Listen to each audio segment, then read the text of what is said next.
what are the key structural growth drivers for the Indian CDMO industry? Recently, the China Plus One strategy has took off during and after the COVID-19 pandemic.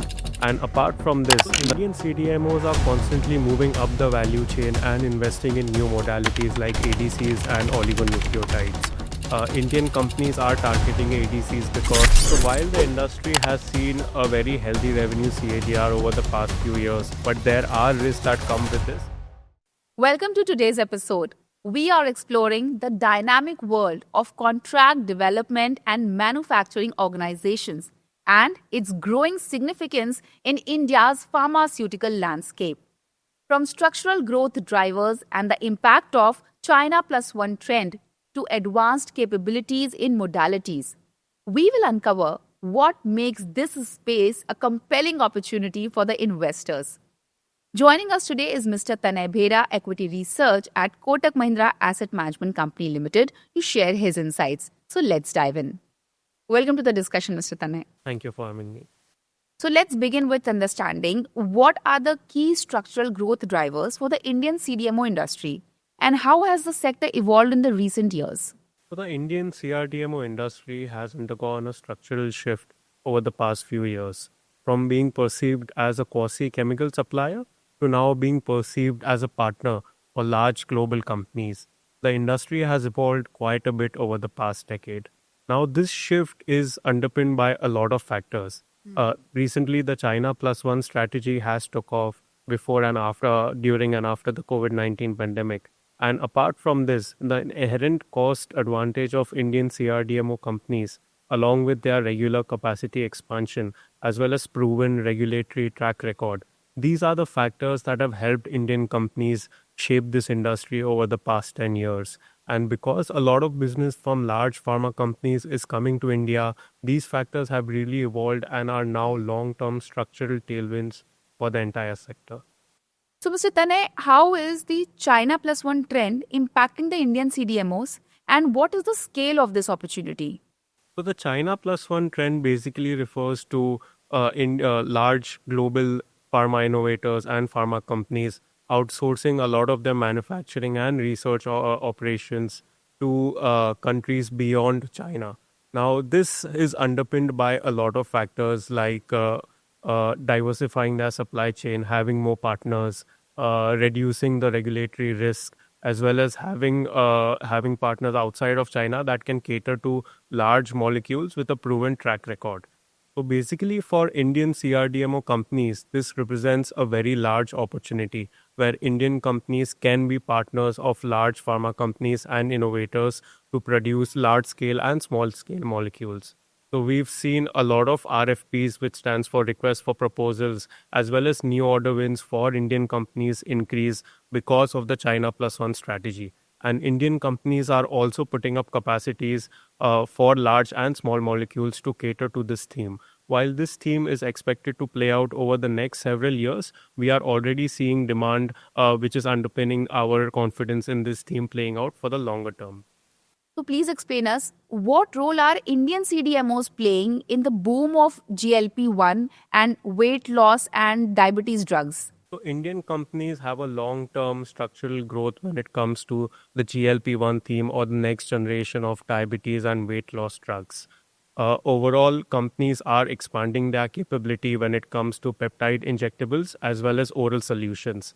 And now when a lot of these GLP-1 drugs become off patent and go generic in nature, volumes are expected to rise substantially. And because volumes are expected to rise, global pharma companies are looking for partners that can produce these molecules in bulk at a high purity. So this is where a lot of Indian players will come in and participate across the GLP-1 value chain from fragments to peptides. So a lot of companies are putting up capacity to cater to the increase in volumes that we'll be seeing over the next few years. And this will be a structural opportunity for a lot of Indian companies to participate throughout the value chain for the next few years. So, how are Indian CDMOs building capabilities in advanced modalities like ADCs and oligonucleotides? And why is this important? So Indian CDMOs are constantly moving up the value chain and investing in new modalities like ADCs and oligonucleotides. Indian companies are targeting ADCs because these have the combination of antibodies where they can have a more precise form of treatment while keeping while killing the harmful cells but keeping the healthy cells alive. So Indian companies are investing in these technologies because this will be the next form of treatment worldwide. So we've been seeing a lot of inquiries for these form of treatments come in for Indian companies, and the ability to deliver complex, highly pure, and novel modalities at a reasonable cost is what will drive a lot of business to Indian companies. So Indian companies are putting up capacities for these next generation form of treatments, and they are participating across the value chain of ADCs when it comes to payload synthesis, linker chemistry, as well as bioconjugation.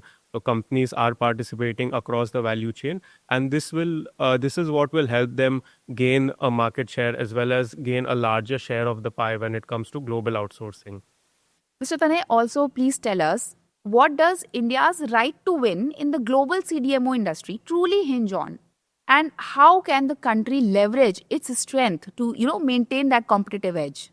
So India's right to win actually hinges on a number of factors. The first factor is putting up capacity. So we spoke about China plus one, we spoke about investing in new technologies. So Indian companies are actually walking the talk. They are putting up capacities across modalities and across lines of treatments to sort of cater to all of this demand that is coming from global pharma companies. And apart from putting up capacities, especially in the next generation forms of treatment, Indian companies have an inherent cost advantage. Whether it comes to manufacturing cost or R&D cost, Indian companies have a significant advantage when it comes to developed countries to deliver highly complex pure molecules at a reasonable cost. And apart from the cost advantage, Indian companies also have a regulatory advantage where we have a lot of FDA approved facilities, and there are a lot of companies which have a proven track record when it comes to compliance. So there are a number of factors which will help us gain market share in this industry going forward. Okay. Also, please tell us, what are the key risks and challenges that Indian CDMO industry is facing, especially as it scales up? So while the industry has seen a very healthy revenue CAGR over the past few years, and because of the factors that we discussed, the industry is poised to do well.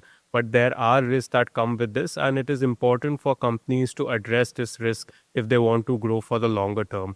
The few risks that are there in this industry, one of them includes that this business is inherently volatile in nature, and procurement by large pharma companies can be lumpy. So it is important for companies to address this lumpiness and have a more stable product offering, because a lot of companies have disproportionate shares of revenues coming from some key products. So it is important for companies to diversify their product portfolio so they can deal with the lumpiness and product concentration risk. Another important risk for companies to keep in mind is the regulatory risk. Companies have to be very stringent on their manufacturing practices, and they have to be very stringent on data integrity issues, because lapses in these can trigger audits which will put the facility in danger. So companies have to be on top when it comes to manufacturing practices and data integrities. And these things are what will help them have a more stable growth over the next few years and actually take advantage of the structural tailwinds that are present in this industry. And are there any tips that you would like to share for the investors who might look at this particular space to invest in? So for investors, it is important to look at companies that are investing, that are evolving, and that have global large pharma companies as their clients, and they're actually growing their product portfolio. So there are risks in this industry, but companies that manage this risk are poised to do well, because structurally there is a tailwind for the sector. So it is important for companies to take advantage of this tailwind and best cater their portfolio to areas which are growing the fastest while keeping their compliance track records and manufacturing practices in line.